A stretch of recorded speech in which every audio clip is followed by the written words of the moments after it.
Ladies and gents, welcome to the Geotalk today. It's fantastic to have you all here.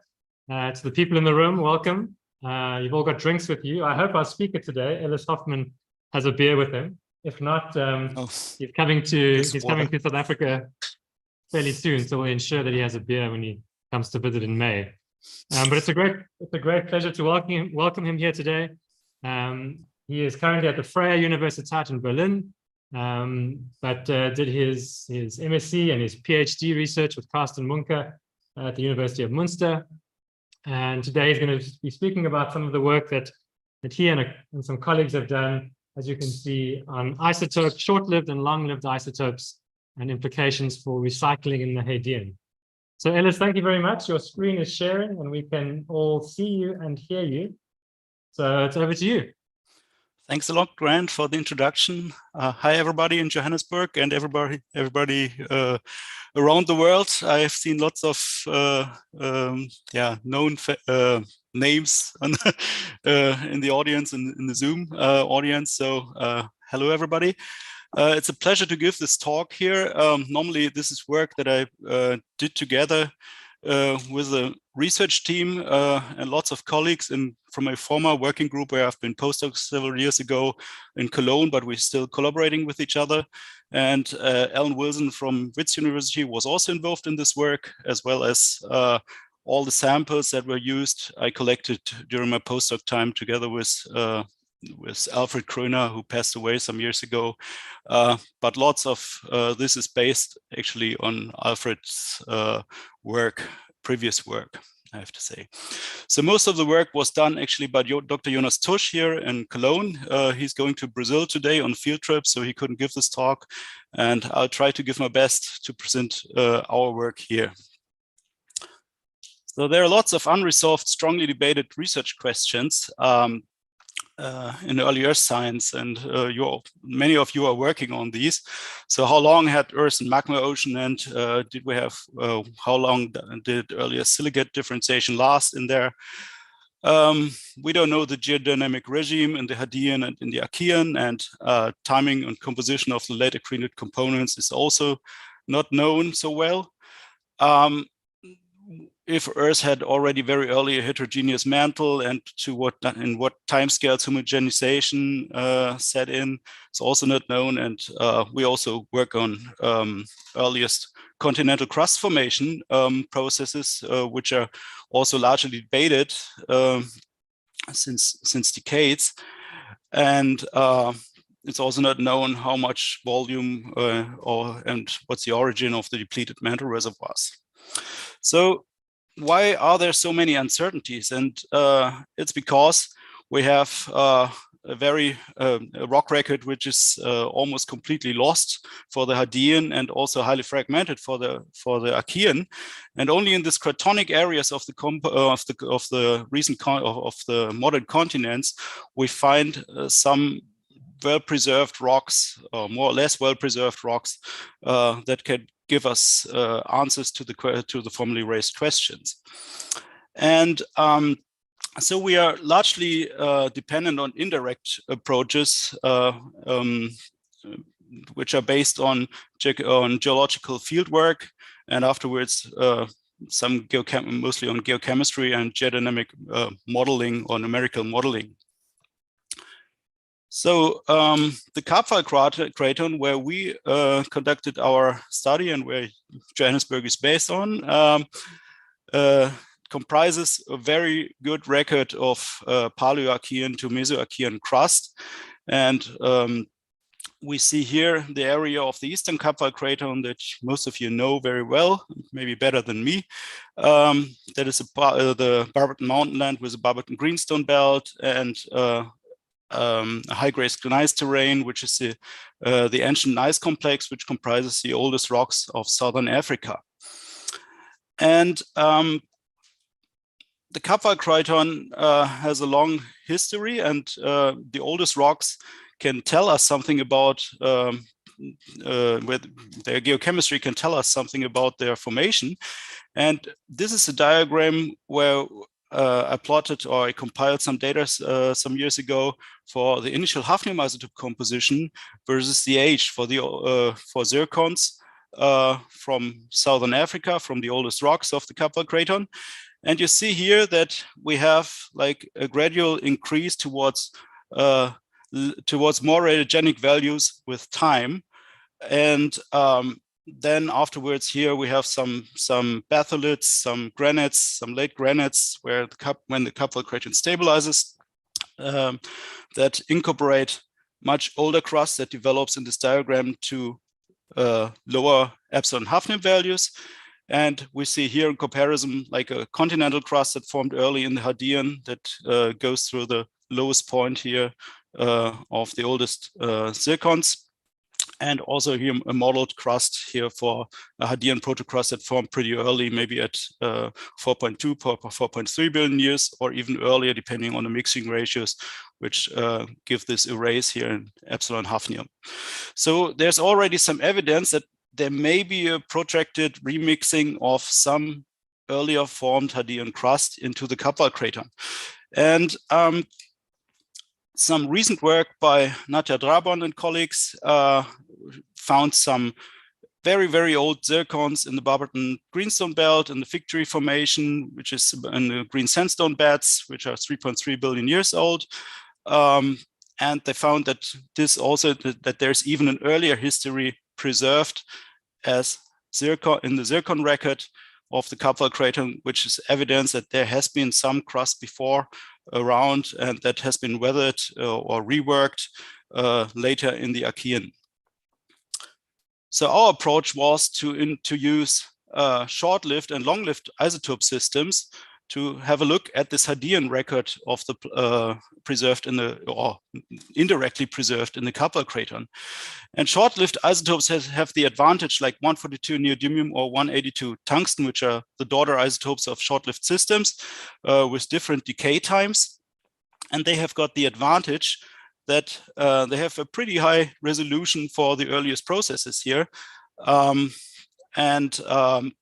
This can be used because they partition differently during different processes. For example, samarium and neodymium are both lithophile elements, and they give a very high resolution for early differentiation process, like for example magma differentiation or early crust formation during the Hadean.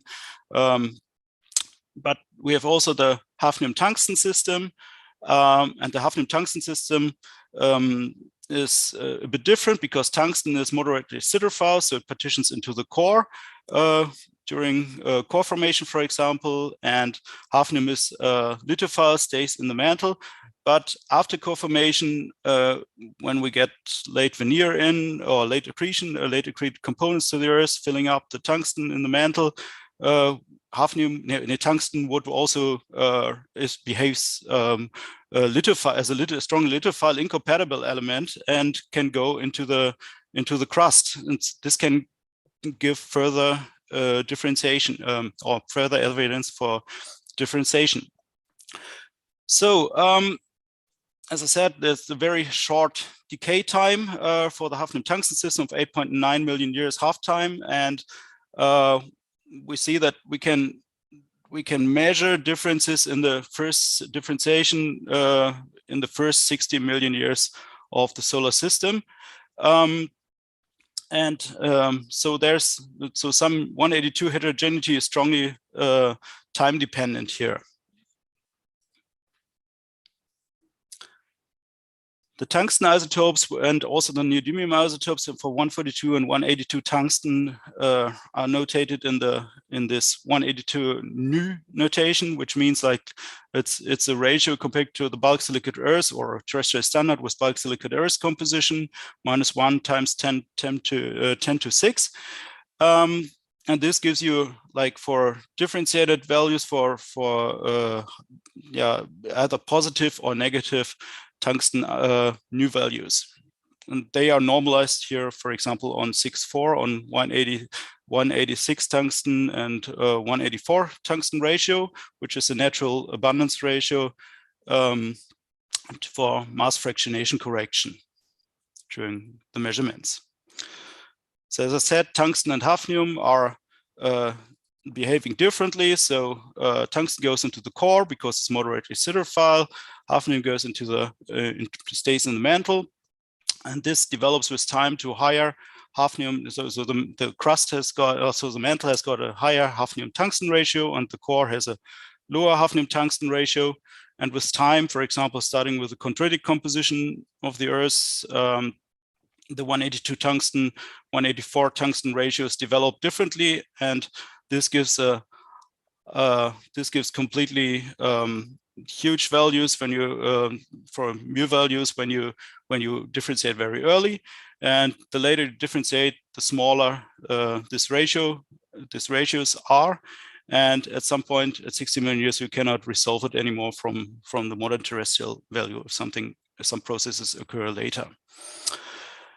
So they have been, if we look at Archean rocks, many Archean rocks have 182 tungsten isotope ratios, which have mu values here which are positive. This means this can be interpreted that after core formation, this is the value of the mantle that has not received any late accreted components like chondritic material or iron meteorites.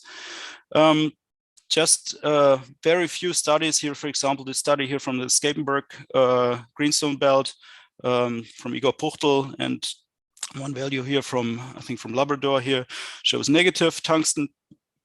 And so it's a question why there's only one of this negative, and what's the origin of this. So the negative, so the tungsten isotope composition, the anomalies that we find can have different a different origin, because both elements, hafnium and tungsten, behave very differently during different processes. And for example, the 182 excesses, as I said, the small excesses that we have, like the high values of +12 or so, are interpreted as the missing late veneer. And then some radiogenic values there can be also silicate differentiation that produces this within the first 60 million years. And the negative tungsten indicates other contribution from the core. This is a model from, for example, advocated by Hanika Rizzo and co-workers, and it can also have can be produced by an excess of late accreted components, for example, which is called like grainy late accretion. So you have an overbalance of late accreted material compared to the modern mantle in some parts of the mantle, so some heterogeneities. So the origin the late veneer origin here, we have, for example, around this the lunar value corrected here for differentiation, and then this in this area there would be the late veneer, progressive late veneer addition to the Earth. The Moon is a bit smaller as the Earth, so it would get less late veneer, as a theory of Thomas Kreuer, for example. And some of the occurrences of komatiites show an overlap here, and this would mean that this is consistent with this observation. But also there are some positive values in tungsten with an estimated abundance of late accreted materials, and we see here that this doesn't fit, so this needs early silicate differentiation. And there are these values from the Kaavaal Craton, which are negative and overlapping, for example, with modern ocean island basalts, which are also negative, and these require alternative models to that. So first, the early silicate differentiation, this would produce in an early depleted reservoir, for example, by perovskite segregation or so, that would produce a high hafnium tungsten ratio in the early depleted reservoir. An early enriched reservoir here, for example, would produce low hafnium tungsten ratios, and with time, an early enriched reservoir would develop to negative values. An early depleted reservoir would develop to positive values, for example, early crust formation, or also differentiation processes, other differentiation processes.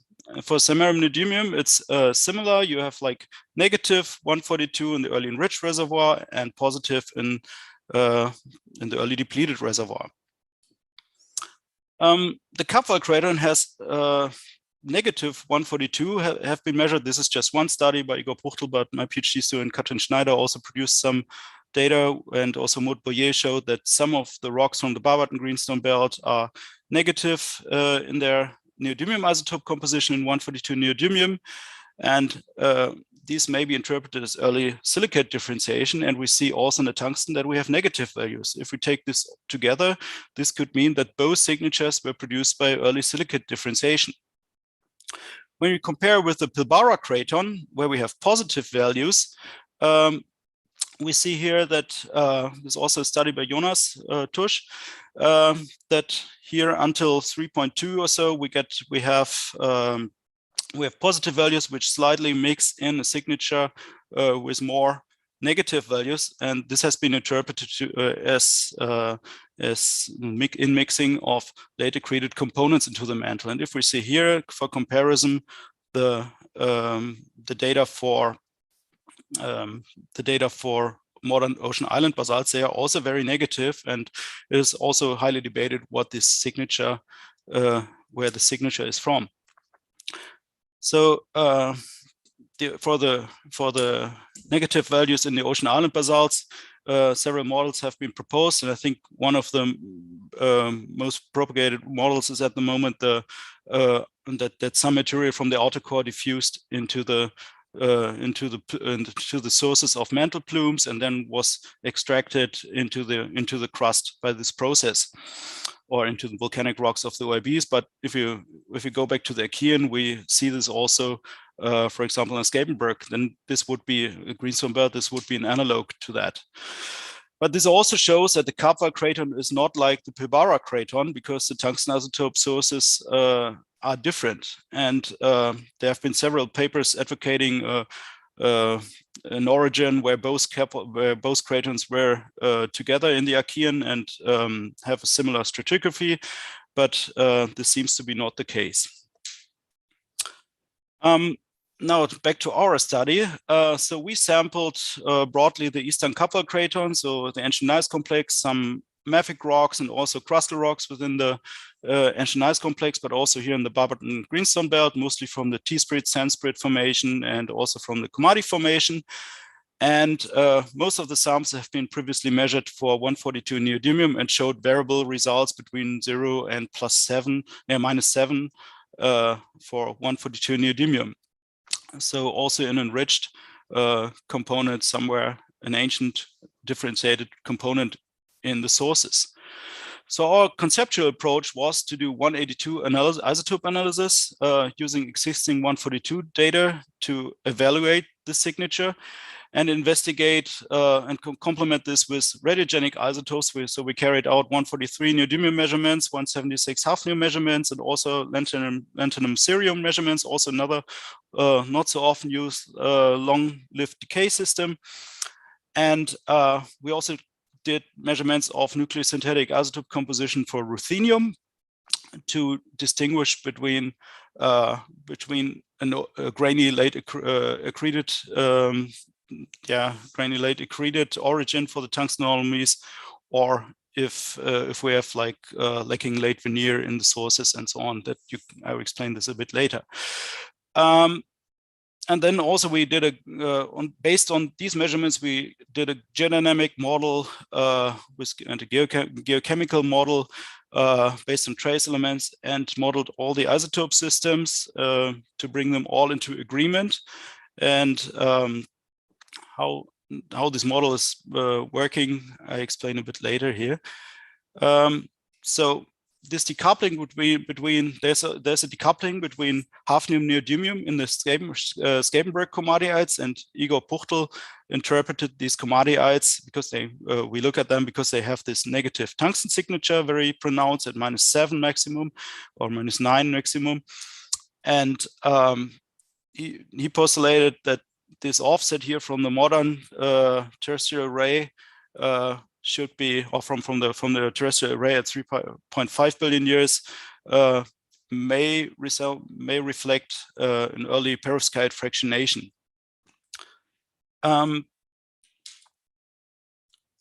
this data was this model was largely based on the Scapenberg komatiites, and if we compare here with existing data for the Kaavaal Craton, this is quite scattered here for neodymium hafnium, and so I produced myself and Jonas and also some students of mine produced some new data, and if we compile them, they are more following an array here, which is similar to the modern terrestrial hafnium neodymium array. And for our study, we just used samples that follow exactly this array here, which look the most pristine, which look very pristine.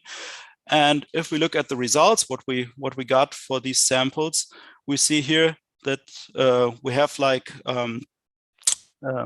the 182 tungsten composition on the range from modern mantle up to deficits here to -9 ppm. And this range is similar to results from previous studies, but they show a continuous 182 spectrum here. So similar studies had either here, which was like in the Scapenberg komatiites, it was here at around 9, but we also have modern values. And what's the origin now of this array that we see here? It's not correlated to the 142 neodymium data, and so there's no coupled origin. So we don't have just one process like early differentiation producing these anomalies. If we add here the Scapenberg data, it's also not really coupled and correlated, at least not with this precision that we could measure it. These are now the trends that we found. We found it's correlated to long-lived isotope systems, like for example to the 147, 143 samarium neodymium isotope system or the lutetium hafnium isotope system. So they give pretty good ranges here for the mantle-derived rocks. And we also measured some TTGs, which are quite variable because they introduce some tungsten that are that has this anomaly up to -10, but they are not directly mantle derived sometimes. So there's some mixing going on already in the crust. But here we see a trend between the different localities, and in this small inset, you see the grouped values, the means of the different groups. So we measured samples here from the Scapenberg komatiites. The red ones are from Dwalile. This is another greenstone belt, which is 3.46 billion years in Swaziland.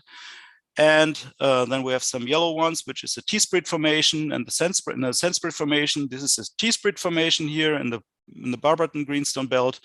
And here we have, I think it's T-split and sandsprit and some Swaziland data. I think the yellow one is Swaziland. This is T-split formation here. So they follow these arrays, and we have a negative correlation. So this is the very first discovery of a correlation, a negative correlation between tungsten and long-lived isotopes. Early differentiation would be expected in this direction, and which is not the case here. So what's the origin then of this negative tungsten in there?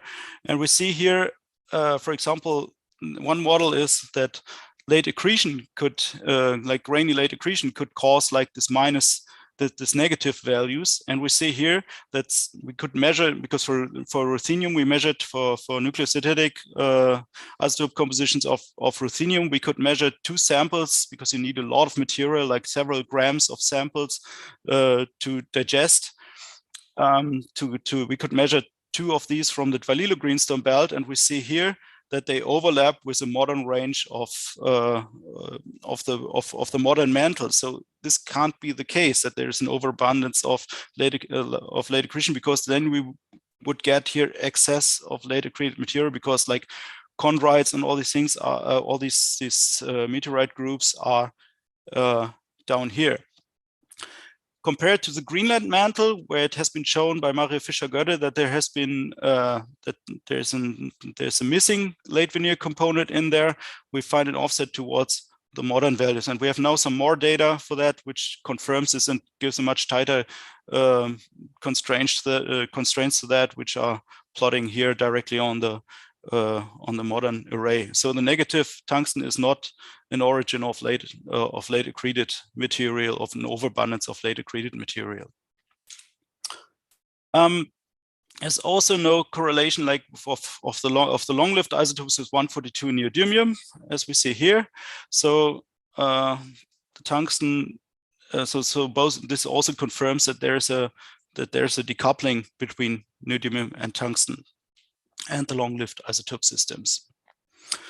So what produces the tungsten? So we have one end member, which is here this Scapenberg komatiites, the mantle source of the Scapenberg komatiites, and we have another end member which is enriched here, so around 0, like primitive mantle like, or depleted mantle like, and so quite primitive here. And then we have a preferred model to explain this. So this seems to be like we have a mixing array between different sources. Either this must come from the mantle. However, the question is what mixes with in the sources of the or to the sources of the Scapenberg komatiites. They are quite depleted. That means that they come from a depleted mantle, but they must have some enriched components incorporated. Otherwise, we would not get if silicate differentiation would produce these 182 tungsten, negative 182 tungsten anomalies. So our preferred model is that we have in the sketch, it illustrates it, that we have a formation of a protocrust very early, within the first 60 million years, or around 40 million years, 50 million years, around this. And this, with time, within the Hadean, maybe at 4.2, 4.3, it differentiates, produces some TTG crust, and we have some restites that are the residues of the TTG formation, which have usually quite a high density. They are eclogitic or garnet amphibolite-like, and they delaminate into the mantle and or get stuck in the lithospheric mantle beneath. Depends on when lithospheric mantle formation commenced in the Kaavaal Craton. And afterwards, we have at 3.5 billion years, 3.55, a plume rising up, either introducing the which has already the components of this restites from the Hadean protocrust in the plume, and brings it up and melts it preferentially. But therefore, you need also an upper depleted mantle that contributes to it. Otherwise, you wouldn't get such, or the plume starts initially from a depleted source in the lower mantle. But it also can alternatively assimilate the early restites in the crust and then mix it into the plume head and contributes it to the formation of the Kaavaal Craton when the plume arrives. So these are the details of the geochemical model. So we have like crust formation at 4.517. This means that also the moon must be earlier formed, because otherwise we would have a different signal. We would not get such a signal there so early. We took like 20% batch melting of the primitive mantle at 2 GPa, and then afterwards we formed TTGs in this time frame here, produced residual restites, also with like around 20% batch melting at 12 gigapascal, which is an average a good compatible with lots of TTGs forming worldwide. And afterwards we have at 3.85 producing a depleted mantle and mixing afterwards when the plume arrives at 3.55 a hybrid source with 10 to 20% of restites admixed to the ambient mantle then. And with that, we can balance out all kinds of this. So if we see here the formation of the protocrust here, this would produce such isotope arrays here for the 182 tungsten, and it would produce highly radiogenic osmium isotopes. You also have strong deficits in 142 and 182 here. And the long-lived are developing very, very gently to negative values. Then at 4.25 to 4.3 or so, we produce some TTGs, and this changes a bit the restites, how they develop. They develop then to more positive values, and we get the decoupling of the 142 neodymium in, which because it's still, this differentiation event is still in the lifetime of 146 samarium decay. And afterwards, we melt this hybrid source and get exactly these arrays out that we find here for neodymium, hafnium in this Scapenberg komadiites. With a mix, and then we mix with ambient mantle, and we see that we get these arrays are just mixing arrays afterwards. And this for lanthanum cerium, for example, it's a bit higher here because lanthanum is easily enriched and disturbed, but still they follow broadly a modern terrestrial array. And then the fractionation of the restites need like a hybrid source, so we need like around 10 to 15% of restite, 10 to 20% are still possible of this restite component from the Hadean protocrust in the sources of the komadiites. This also fits well with the trace element patterns of the komadiites. If we put this model, this multi-stage model into for modeling the trace elements, also works quite well.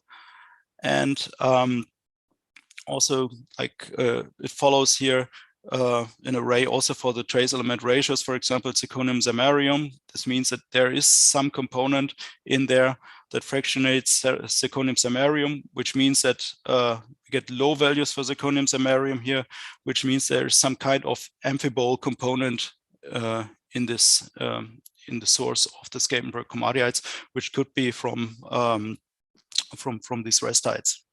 So there's some enriched component in there.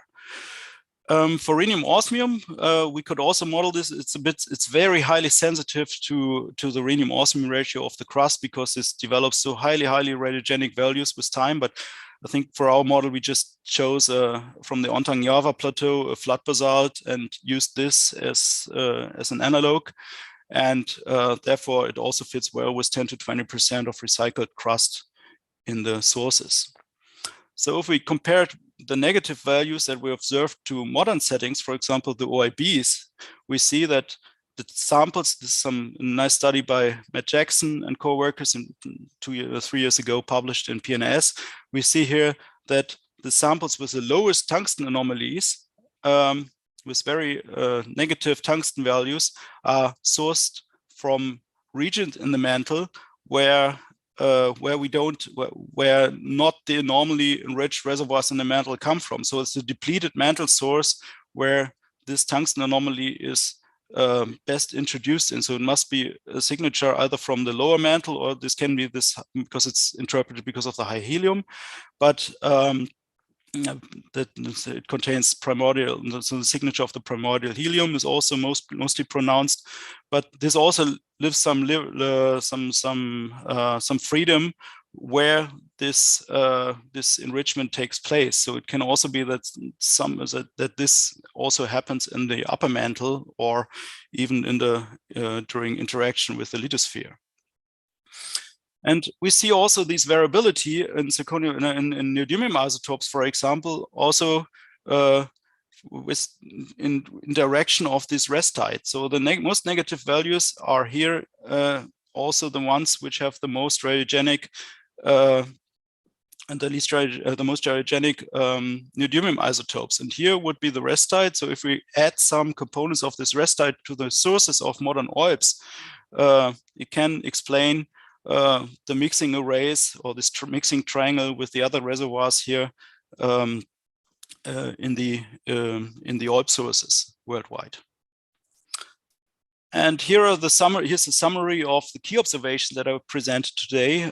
So we find a correlation between long-lived and short-lived isotopes. Our explanation is that we have some restites from the Hadean protocrust that fall into the mantle because of density of a higher density, and are either mixed into plumes, into mantle plumes in the sources, or even during interaction with the lithosphere.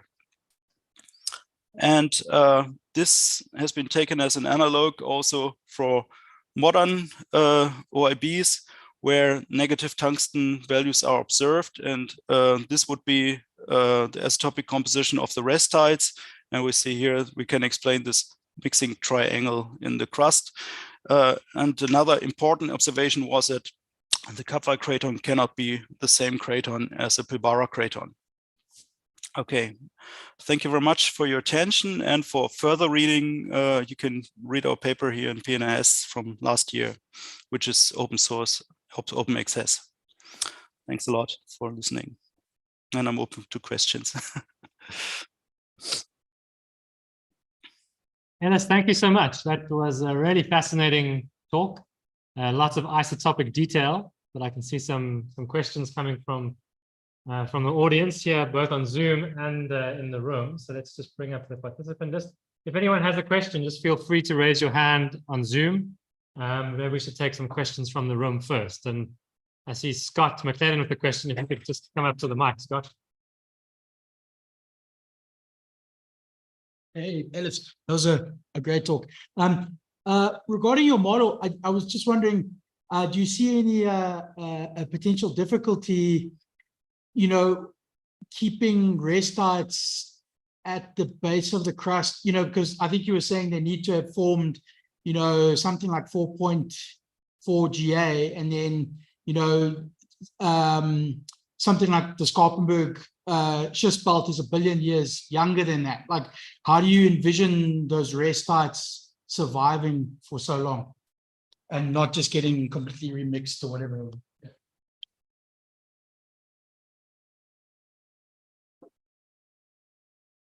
Oh, Elis, you're on mute, sorry.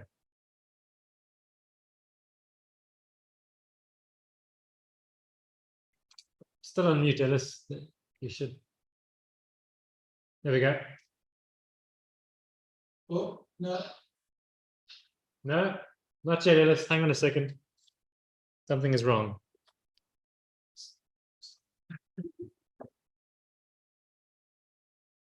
Elis, I'm not sure why we can't hear you. You're unmuted. But we've now lost better? You. There we go. There we go. Yeah. That was my microphone. It's on my, yeah. Good question. Thanks a lot. That's yeah, it's a good question. We have, I think, TTGs differentiate maybe in the Hadean a bit shallower. So maybe these restites have not the density to delaminate to the core mantle boundary so easy, and maybe they stay, or the Kaavaal Craton has up to 300, 400, depends on 300 to 400 kilometer lithospheric mantle, depending on when this started to form. It's probably formed around 3.5 billion years mostly. But maybe if there was an earlier history of lithospheric mantle, this could have been trapped in there, or just stabilized this crust and then reworked this later by interaction with large igneous provinces, also with plumes. But I also think it's possible to maybe it's also possible to that eclogites formed and just eliminated to the base of the crust and were stored there at the core mantle boundary and then interacted afterwards with it. So it's yeah, both possibilities are there, and I think they can be tested in future by looking at, for example, at large igneous provinces in the Kaavaal Craton, or having a look where the signal is really from. Do you think, just to follow up, and then we'll go to Race's question, do you think that modern day ocean island basalts or any kind of large igneous province in the Phanerozoic is sampling those exact reservoirs from deeper within the Earth? Or have we gone, is it only early Earth magmatic products that are sampling this reservoir you've identified? No, I think also it could well be that that modern rocks also sample these reservoirs. We have not many rocks measured for tungsten isotopes, which are from recent settings. Like mid-ocean ridge basalts or something like this. They are not very enriched in tungsten, but they come from a depleted mantle source. And if there are some components around in the upper mantle or also delaminated to the OIB sources or flood basalt sources, it's still possible to get these restites. But having maybe some of these restites are also in the lower crust still in the Kaavaal Craton. Would be interesting to look at like xenoliths or something like this, like lower crusted xenoliths, also what signatures they have, and so on. But there's also like maybe also sediments from the Archean, when this may have been still preserved or still exposed to the crust. There's some tungsten isotope data for diamictites, and they also show from the Witwatersrand formation, and they also show negative values. So they must also source rocks that have this negative anomaly, which may be the komatiites, but we don't know yet. Okay, great, thanks. Race, you have a question. You're unmuted. You can go for it.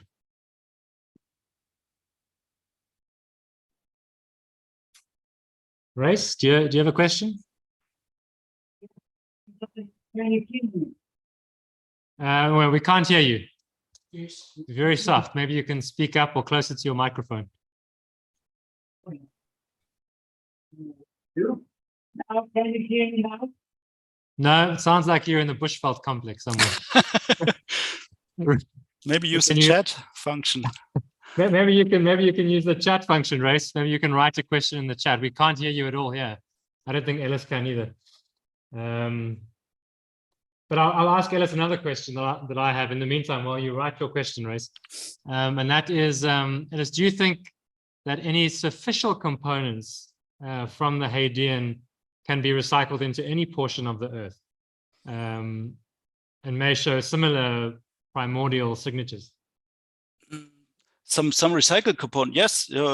That's from the this is a common theory of the negative values in the OIBs today, that it can also be early differentiated stuff, either delaminated or from a mantle overturn, the first crust after magma ocean formation or something like this, but also this is depending why don't we have any Hadean crust preserved after 4 billion years, or very, very tiny amounts?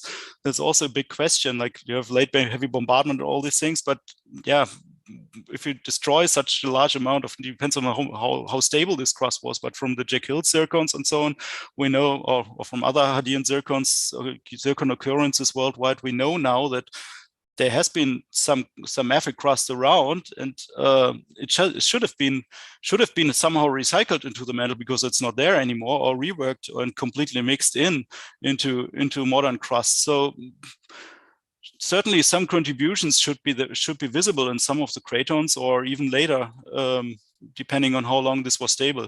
So we find Hadean zircons even in sediments, like in Australia, the Hadean zircons, they are from sediments which are 3.3 billion years. So that means they had to be somewhere for that time, and until they were exposed to the surface. So I think it's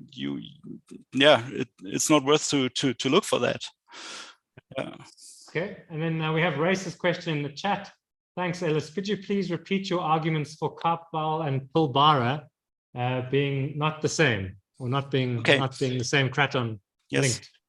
I can go back to my slide with so the isotopic composition of the komatiites from the same age in the Pilbara craton are positive. So the least disturbed sample. So you really have to check for tungsten thorium ratios, which are pristine. And you see the least disturbed samples have here this array of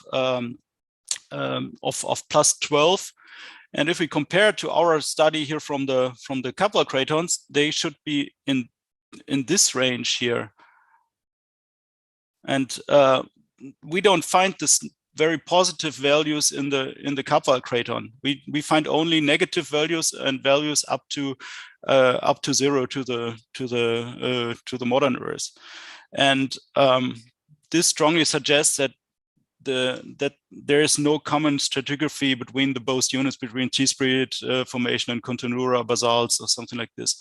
So even if you have the same impact layers and so, they may be that may have been global events like spheral layers or something like this that have been used to correlate. They have very similar histories, but the mantle sources are different, I would say.